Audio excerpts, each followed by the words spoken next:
10 बड़ी खबरों के बाद चलिए आगे बढ़ते हैं। बड़ी खबर से शुरुआत करते हैं। किसान आंदोलन को लेकर न्यूज नेशन ने एक चौंकाने वाली साजिश का खुलासा किया है। हम आपको दिखाने जा रहे हैं कि कैसे पिछले 2 महीनों से जारी किसान आंदोलन के सहारे देश को इंटरनेशनल प्रोपेगेंडा के तहत बदनाम करने की पूरी प्लानिंग की गई थी और इसके लिए कैसे इंटरनेशनल सेलिब्रिटीज को भी शामिल किया गया इस पूरी साजिश में। हम आपको दिखाएंगे हमारी एक्सक्लूसिव रिपोर्ट के जरिए पूरे सबूतों के साथ। परत दर परत हम आपको यह भी बताएंगे कि कैसे ये पूरी साजिश रची गई थी हिंदुस्तान के बाहर, जबकि मुद्दा था हिंदुस्तान के अंदर का, हिंदुस्तानियों का।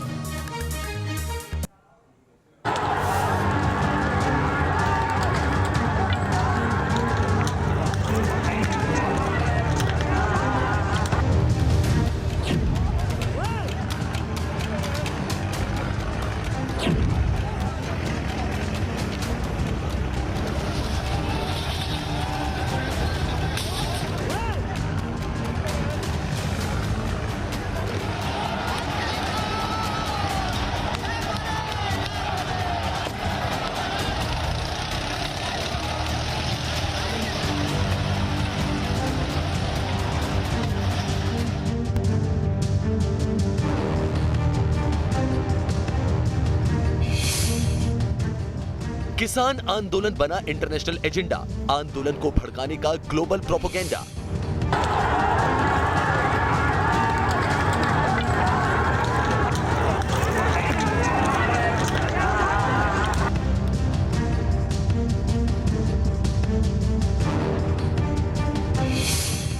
हिंदुस्तान में किसानों का संग्राम, 7 समंदर पार से साजिश को अंजाम।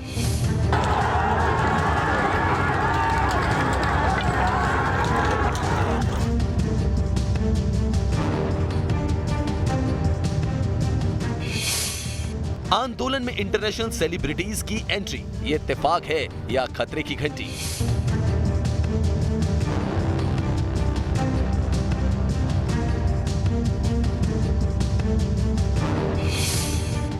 न्यूज नेशन करने जा रहा है साजिश का पर्दाफाश, परत दर परत सबूतों के साथ।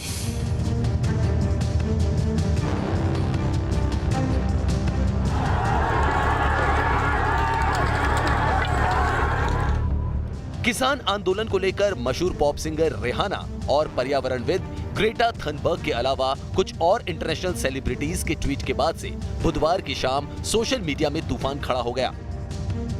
लोग सोच में पड़ गए कि आखिर दूसरे देश के सेलिब्रिटीज भारत में 70 दिनों से चल रहे किसान आंदोलन में एक के बाद एक अचानक से क्यों कूद गए। लेकिन न्यूज नेशन के हाथों कुछ ऐसे सबूत लगे जिससे साबित होता है कि ये सब किसानों के प्रति सहानुभूति नहीं, बल्कि किसान आंदोलन को आग देने, उसे भड़काने के लिए एक बड़ी इंटरनेशनल साजिश है।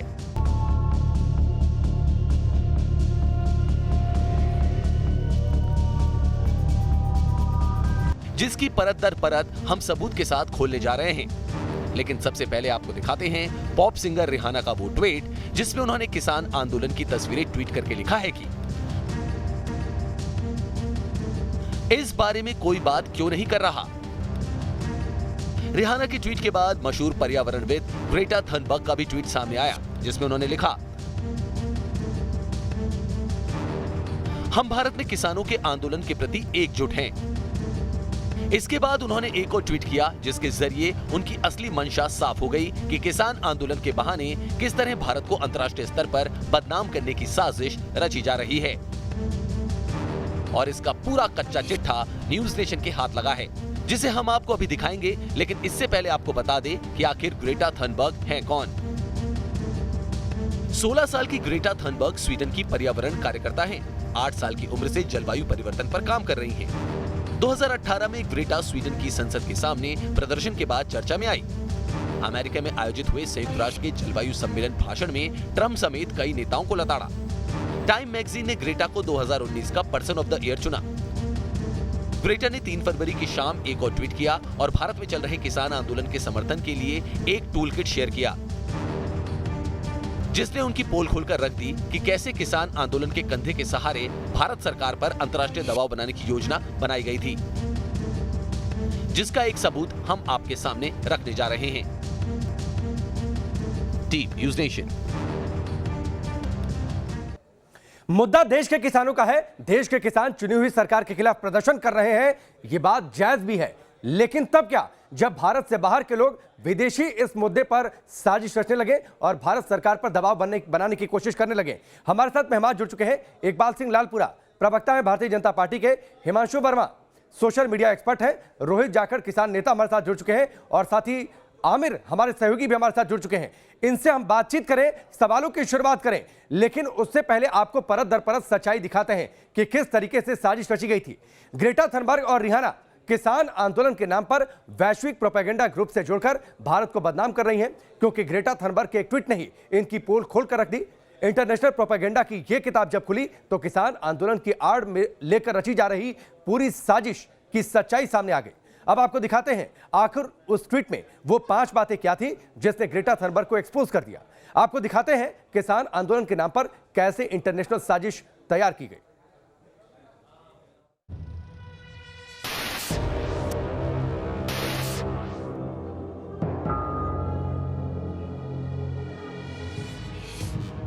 भारत के खिलाफ इंटरनेशनल प्रोपेगेंडा के 2 बड़े चेहरे, पॉप सिंगर रिहाना और पर्यावरण कार्यकर्ता ग्रेटा थनबर्ग। भारत को बदनाम करने वाले इंटरनेशनल प्रोपेगेंडा टीम के ये वो 2 बड़े खिलाड़ी हैं जो अब पूरी तरह बेनकाब हो चुके हैं। ग्रेटा थनबर्ग के भारत विरोधी एजेंडे की पोल खुद उनके ट्वीट से ही खुल गई और ग्रेटा थनबर्ग की इन काली करतूतों का कच्चा चिट्ठा न्यूज नेशन के पास है।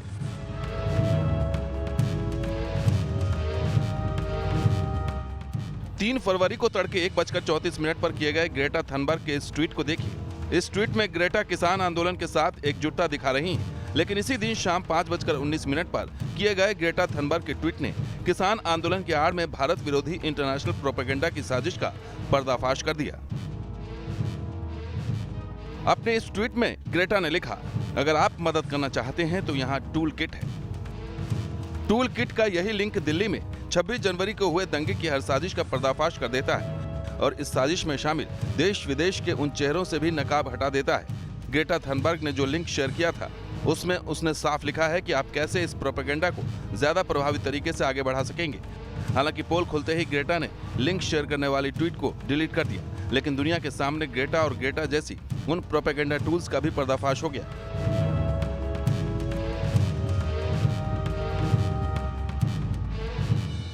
जिन्होंने एक ओर साजिशन किसान आंदोलन की आड़ में दिल्ली को हिंसा की आग में झोंकने का काम किया और दूसरी ओर वैश्विक मंचों पर भारत को बदनाम करने की साजिश का जाल बुना, लेकिन अपने इसी जाल में साजिश करने वाले खुद फंस गए। अब आपको एक एक कर दिखाते हैं कि ग्रेटा थनबर्ग ने जो लिंक शेयर किया उसमें किसान आंदोलन की प्लानिंग के साथ ही 26 जनवरी से पहले दिल्ली हिंसा का खाका कैसे खींचा गया था। और इनका पहला हथियार था सोशल मीडिया, जिसमें किसान आंदोलन को लेकर ट्वीट कर तूफान लाने का मंसूबा था। जो गूगल डॉक्यूमेंट का लिंक ग्रेटा थनबर्ग ने शेयर किया उसमें लिखा था, ग्लोबल ट्वीट स्टॉर्म में शामिल हो 23 जनवरी और 26 जनवरी, वक्त शाम 5 बजे से 7 बजे। इसके साथ ही कैप्शन और हैशटैग भी शेयर किए गए थे, जैसे hashtag stand with farmers, hashtag ask India why, hashtag farmers protest. Tweet bank के लिए यहाँ ट्वीट करें। यहाँ यूजर को सिर्फ लॉगिन करना था और ट्वीट के लिए सरकार विरोधी टेक्स्ट पहले से ही तैयार था।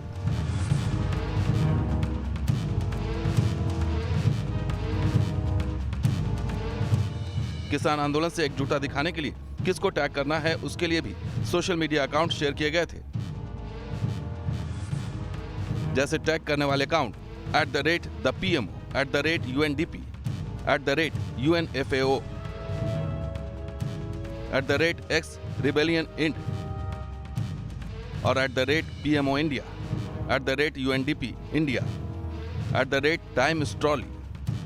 स्टेट हेड को टैग करें, IMF और वर्ल्ड बैंक WTO को टैग करें। साजिश के ये पन्ने इस बात की तरफ इशारा करते हैं कि ग्रेटा थनबर्ग भारत विरोधी प्रोपेगेंडा का हिस्सा है और इन लोगों का नापाक मंसूबा भारत के कृषि मंत्री और प्रधानमंत्री पर ट्वीट्स की बारिश करने का था। तो वहीं वर्ल्ड बैंक और IMF जैसी वैश्विक संस्थाओं में भी भारत की छवि खराब करने की योजना थी।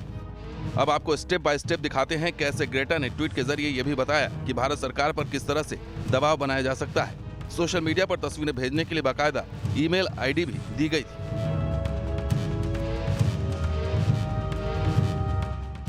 किसान आंदोलन के साथ एकजुटता प्रदर्शन करने वाली तस्वीरें, वीडियो ईमेल करें। scrapfarmacts@gmail.com पर मेल करें। ये तस्वीरें 25 जनवरी तक भेजें।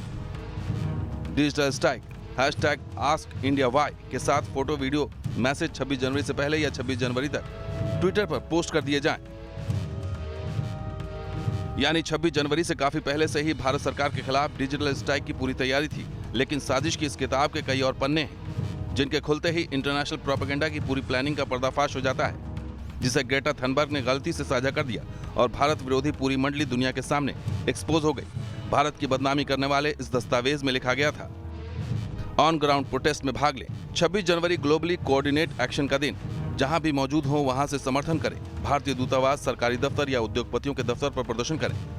किसानों का समर्थन कैसे करना है, फोटो और वीडियो कैसे शूट करना है और कहां-कहां विरोध करना है, इसकी भी डिटेल इस टूल किट के लिंक पे दी गई थी और उसका शीर्षक था प्रोटेस्ट में हिस्सा लेने के और भी तरीके। हैशटैग भी तय था, #stand with farmers solidarity video. Landscape mode में वीडियो रिकॉर्ड करें। सॉलिडेरिटी मैसेज वाले पोस्टर या कार्ड लेकर तस्वीर लें। वीडियो तस्वीरें कंपाइल कर प्रोटेस्ट साइट पर दिखाई जाएंगी। 26 जनवरी को सोशल मीडिया और दूसरे प्लेटफॉर्म पर शेयर की जाएंगी। सिर्फ 26 जनवरी की ट्रैक्टर परेड को लेकर ही यह इंटरनेशनल साजिश नहीं रची गई थी, बल्कि भारत के इन दुश्मनों की फरवरी की भी फॉरवर्ड प्लानिंग तैयार थी। ग्रेटा की साजिश की किताब में लिखा था, 4-5 फरवरी को ट्विटर पर तूफान लाएं। किसानों से एकजुटता दिखाने के लिए फोटो, वीडियो शेयर करें। सॉलिडेरिटी मैसेज 5 फरवरी तक भेजें। आखिरी दिन 6 फरवरी का होगा। scrapfarmact@gmail.com स्थानीय प्रतिनिधि से संपर्क करें। ऑनलाइन पिटीशन साइन करें। 13-14 फरवरी को भारतीय दूतावास, सरकारी दफ्तरों के पास ऑन ग्राउंड एक्शन। जाहिर है भारत के दुश्मनों की देश और विदेश में प्रदर्शन की योजना थी, लेकिन उनके नापाक मंसूबों का ये काला चिट्ठा लीक हो गया और सोशल मीडिया के जरिए चलाया जा रहा एंटी इंडिया प्रोपेगेंडा पूरी दुनिया को साफ दिखाई दे रहा है। फिलहाल पॉप स्टार रिहाना और पर्यावरण कार्यकर्ता ग्रेटा थनबर्ग जैसी हस्तियों को विदेश मंत्रालय ने सख्त जवाब दे दिया है। भारत ने साफ कहा है कि सोशल मीडिया पर अफवाह न फैलाएं। दूसरी तरफ ब्लॉक ट्विटर अकाउंट दोबारा शुरू करने पर भी केंद्र सरकार ने ट्विटर को नोटिस भेजा है। आदेश न मानने पर कार्रवाई की चेतावनी दी गई है। Team news nation. ये रिपोर्ट आपने देखी और पूरे सबूतों के साथ आपने जाना कि किस तरीके से जो मुद्दा देसी था, जो शिकायतें देश के लोगों की थी, उसको प्रोपेगेंडा बनाकर कैसे देश के बाहर साजिश रची गई, देश को बदनाम करने की, देश की चुनी हुई सरकार पर अंतर्राष्ट्रीय दबाव बनाने की। हमारे सहयोगी सैयद आमिर हमारे साथ जुड़ चुके हैं, इकबाल सिंह लालपुरा जो कि प्रवक्ता है भारतीय जनता पार्टी के, हिमांशु वर्मा हमारे साथ जुड़े हैं और साथ ही रोहित जाखड़ किसान नेता हैं। रोहित जाखड़, सबसे पहले मैं आपके पास आता हूं, खुश तो आप लोग होंगे, विदेशों से भी समर्थन मिल रहा है। देखिए, राष्ट्रवादिता और राष्ट्र हमारे लिए सर्वोपरि था, है और रहेगा। खुश होने की कोई बात ही नहीं है। किसान पिछले लगभग 70 दिनों से आंदोलनरत है और उनकी मांग लगातार एक ही है कि कृषि बिल वापस होने चाहिए, एमएसपी पे संवैधानिक कानून बनना चाहिए। अगर कोई हमारे आंदोलन को बदनाम करने का काम कर रहा है, हमारे राष्ट्र को बदनाम करने का काम कर रहा है, तो किसान ना उसका हितैषी था, है ना था, ना नहीं। सवाल ये नहीं था, सवाल ये था रोहित जाखड़ जी, रिहाना ने जो ट्वीट किया या ग्रेटा थनबर्ग ने जो ट्वीट किया, वो ट्वीट देखकर आपको अच्छा लगा? आपको अच्छा लगा कि आपको साथ मिल रहा है या फिर कोई आपको, आपके अंदर क्या फीलिंग आई? देखिए, रिहाना का ट्वीट देखकर निश्चित ही अच्छा लगने की कोई बात ही नहीं है। ये हमारे आंतरिक मुद्दा है और सरकार से हमें तय करना चाहिए कि सरकार और हमारे बीच की बात है, तीसरे की हमें जरूरत भी नहीं है, बिचौलिया हमें इसमें चाहिए नहीं। ठीक है, बिचौलिया, बिचौलिया हमें, बाहरी बिचौलिया कोई नहीं चाहिए।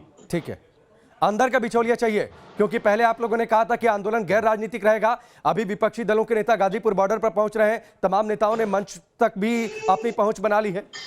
अब अंदर का बिचौलिया चाहिए। राकेश जी, हम जब सीधा संवाद कर रहे हैं, बिचौलिया हमारे बीच सरकार का हो सकता है। सरकार के कृषि मंत्री प्रधानमंत्री तक हमारी बात पहुंचा सकते हैं। ठीक है, कृषि मंत्री से 11 दौर की बात हो चुकी है। प्रधानमंत्री ने कहा एक कॉल दूर हम हैं। वो कौन सी कॉल है, कौन सा टेलीफोन नंबर है, किसान को अब तक उपलब्ध नहीं हो पाया है। ठीक है, तो ये सरकार से पूछिए, ये सरकार से पूछिए और आपकी नहीं, आप सरकार से पूछिए और आपकी बात हम भी सरकार तक पहुंचाएंगे कि वो कौन सा फोन नंबर है। सुनीत चोपड़ा हमारे साथ जुड़ चुके हैं, जो कि नेता है सीपीएम के। सुनीत चोपड़ा जी, रिहाना और ग्रेटा थनबर्ग का ट्वीट देखकर आपको कैसा लगा? आज हमारे प्रधानमंत्री ने कहा नहीं था आत्मनिर्भरता का मतलब ग्लोबल है। दुनिया ग्लोबल हो चुकी है, आपको लगे या ना लगे, क्योंकि इंटरनेट हर चीज है, तो लोग दुनिया की बातें करते हैं, हम भी करते हैं। हमने म्यांमार का कहा है। नहीं, प्रधानमंत्री की बात को सुनीत जी आप इतना मानते हैं? जनता दुनिया की सरकारों को कटघरे में खड़ा कर सकती है और करना चाहिए। नहीं, सुनीत चोपड़ा जी, प्रधानमंत्री की बातों को इतना मानते हैं तो प्रधानमंत्री तो ये भी कह रहे हैं, प्रधानमंत्री तो ये भी कह रहे हैं कि हिंसा नहीं होनी चाहिए। प्रधानमन्त्री तो ये भी कह रहे हैं कि ये कानून किसानों के हित में है। मतलब आप अपने हिसाब से मानेंगे, ये बात प्रधानमंत्री की नहीं मानेंगे आप? इस वक्त आप न्यूज टुडे में देखेंगे तो वो कील हटाए जा रहे हैं। क्यों हटाए जा रहे हैं? क्योंकि विदेशियों ने जूते मारे हैं इनके सिर पे। नहीं, आप खुश हो गए? अच्छा है, आप खुश हो गए? मैं तो खुश हूं, हाँ, क्योंकि ये बदतमीज सरकार हिंदुस्तान की जनता को नहीं मानती तो मानना पड़ेगा। नहीं, सुनीत चोपड़ा जी आप खुश हो जाइए। आप खुश होंगे जब हिंदुस्तान का अपमान होगा, आप खुश हुए होंगे। नहीं, फिर तो आप लाल किले की प्राचीर पर एक धार्मिक झंडा फहरा दिया गया, उस पर भी आप खुश हुए होंगे कि तिरंगे का अपमान हो गया, सरकार को नीचा देखना पड़ा, अंतर्राष्ट्रीय मंच पर हिंदुस्तान की बेइज्जती हुई, आप उस पर भी खुश हुए होंगे। फिर तो चलिए मैं आपके पास आता हूं। नहीं, फिर आप उस पर भी खुश हुए होंगे सुनीत चोपड़ा जी, अगर आपको ये अच्छा लगता है तो ठीक है। मैं आपके पास आता हूं। सारे मेहमान हमारे साथ बने हुए हैं, यहां पर रुकेंगे ब्रेक के लिए, बहुत जल्द वापस लौटते हैं।